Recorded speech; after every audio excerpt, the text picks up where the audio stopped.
Bir күні мұғалім сыныпқа бір бума шар алып келеді. Бүгін кішкентай тәжірибе жасаймыз дейді де, әр оқушыға бір шардан таратады. Оқушыларға шарларды үрлеуді тапсырады.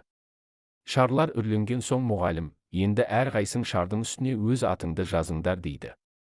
Оқушылар аттарын жазады. Содан кейін мұғалім, шарларды дәлізге шығарыңдар дейді. Барлығы шарларды дәлізге шығарады.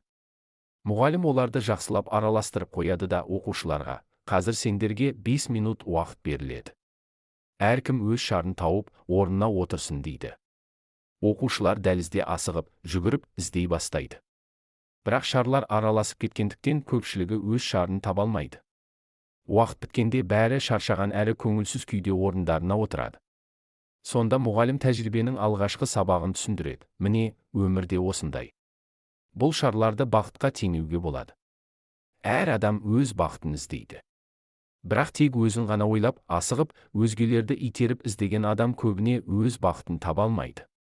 Содан кейін мұғалім екінші кезеңді бастайды. Енді қайтадан дәлізге шығыңдар. Бұл жолы 2 минут уақыт бар.